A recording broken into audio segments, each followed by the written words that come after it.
Hello, my name is Sean O'Hare, and welcome to my presentation about what is the value of state and national parks. So, around in 1851, the Yosemite Valley was first discovered. It was discovered by the man on the left. His name is Lafayette Bunnell. He was a young doctor, and he was a part of an armed battalion that was looking for Native Americans that had trashed their land. And then Lafayette Burnell was so awestruck with the beauty of the valley that he suggested to name the land Yosemite. And that name, he thought it was the name of the Native American tribe that they were going to go find. But in fact, Yosemite has a much darker connotation, which I will explain later. And then the picture on the right is the actual picture of the valley that was discovered by Lafayette and his battalion. And then just 4 years after the battalion discovered it in 1851, a man by the name of James Hutchings entered the valley 4 years later in 1855. Hutchings was a failed gold prospector, and he saw the unique gold of the beautiful valley. And then 4 years after he first discovered it in 1859, he brought a photographer with him, and that photographer took photos of the land of the valley and then actually posted them in the New York Tribune. And then the editor of the New York Tribune wrote about the giant sequoia trees and how they should be preserved by either the village or the state of California. And that led to, in 1864, on June 30th, 1864, President Abraham Lincoln signed a law that preserved Yosemite Valley forever. So the concept of having protected land for public use and for the safekeeping of the wildlife and the land itself was actually started by a man by the name of John Muir. And he connected first with Yosemite in 1867, and then I will talk more about him later in the presentation. And then the image on the right is of the Hutchings House. It was a hotel in Yosemite Valley. It was one of the two first hotels owned by a man by the name of James Hutchings, hence the name Hutchings House. And this hotel was unique because there was a 175-foot cedar tree that ran through the middle of the aptly named Big Tree Room. And then actually all that remains of this building now is the actual tree. The entire building was damaged and is no longer standing. And all that remains of this tree now is a 30-foot stump, if you will, and there are copper markings in stone around the edges of the hotel. So moving forward in time, from 1890 to 1915, a lot of positive changes for the national parks as we know them now were started. So the first one being the national parks of Yosemite and Sequoia, Yellowstone, and General Grant National Parks were started and they became protected lands. However, the task of keeping up these lands from poachers and other dangerous people was placed on the state of California's cavalrymen, and John Muir and a group of like-minded Californians formed what is known as the Sierra Club. And the Sierra Club began patrolling the grounds of the California-based parks in order to keep the lands and the animals safe from poachers. On March 13th in the year 1894, a poacher was caught skinning a buffalo that he had shot in Yellowstone. And this poacher actually bragged to a reporter that the worst punishment he could receive was to be expelled and have his equipment confiscated. And it's estimated that his equipment was worth $26.75 in the year 1894. Which is actually equivalent to $802.68 in 2020 calculations with adjustments for inflation and all of that. The article was written with quotes from this poacher, and it caused a public outcry in regards to keeping the parks safe and protected from poachers and other people that mean to do the animals and the wildlife harm. So that was the whole goal of the Sierra Club, was to protect the lands that had been deemed national monuments or national parks in this case.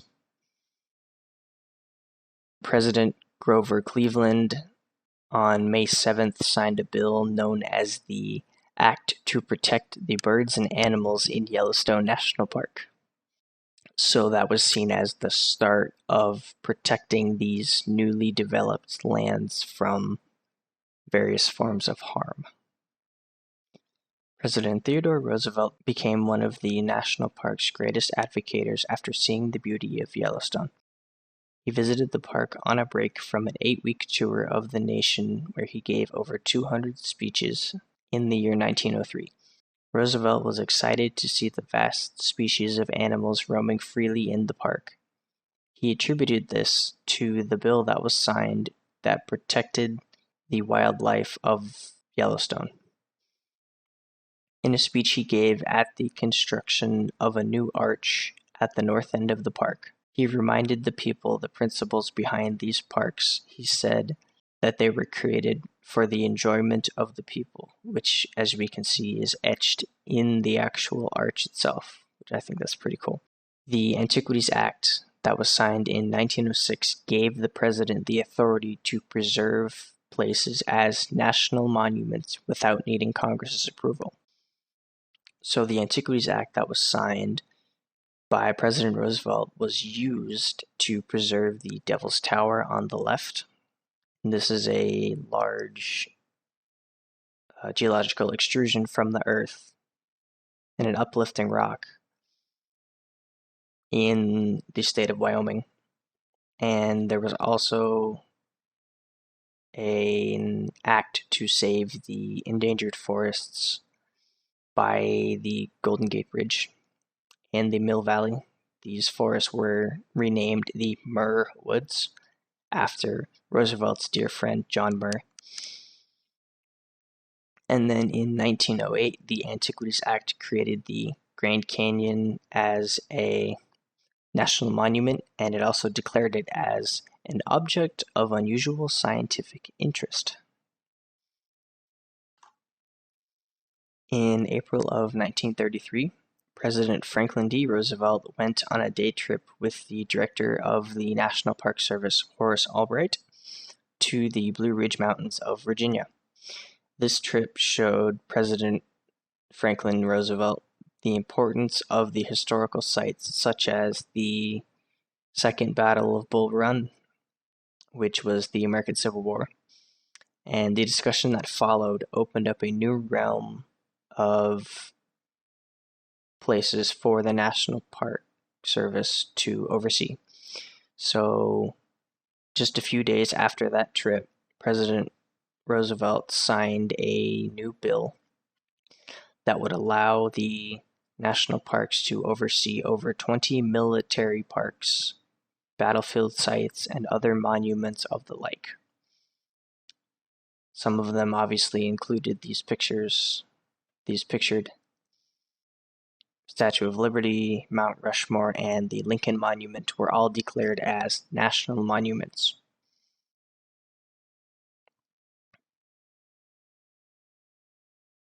These newly added historical monuments would help embody the idea of America and what she stands for. So between 1933 and 1945, there was a project called the Civilian Conservation Corps. This corporation gave jobs to young Americans to combat the unemployment issues of the Great Depression.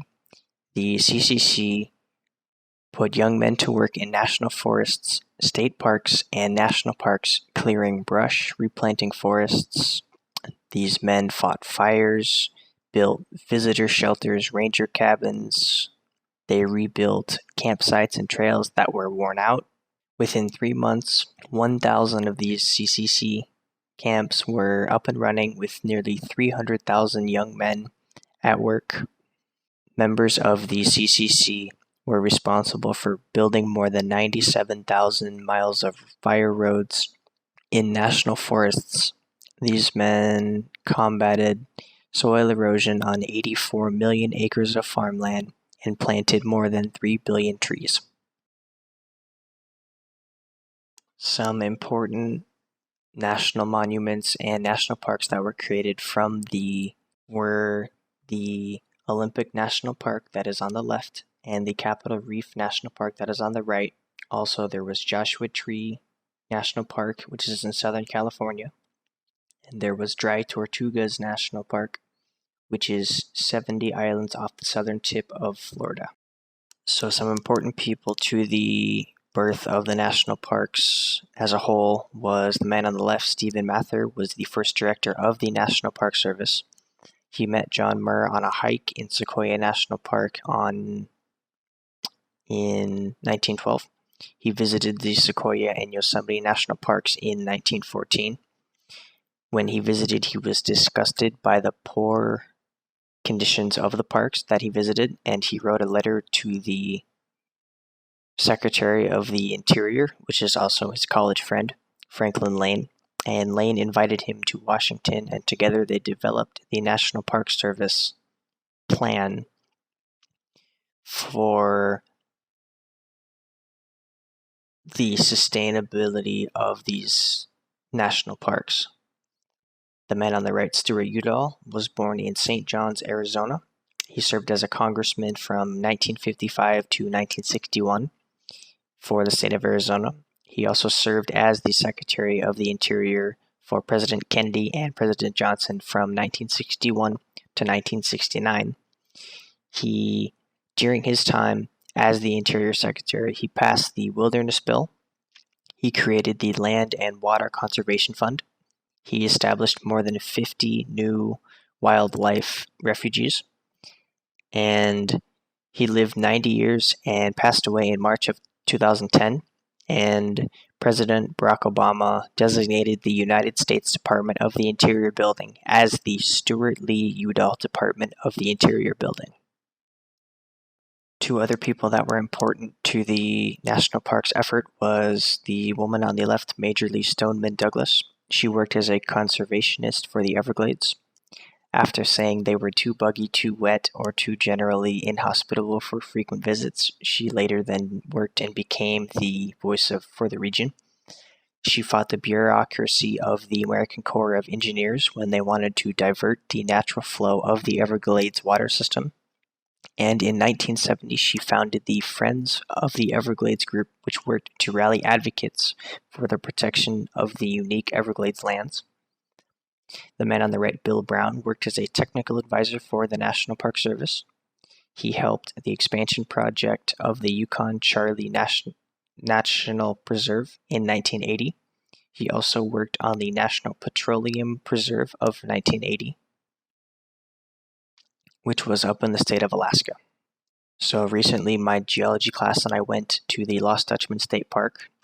We got to tour and hike around the mountain, and we saw the extrusions and deposited granite and conglomerate rock, which is interesting because I had first thought of granite as countertop material with big sheets of dark brown and black rock, not tan colored, itsy bitsy little pieces. So that was interesting to me at first. So recently, my geology class and I went to the Lost Dutchman State Park. We got to tour and hike around the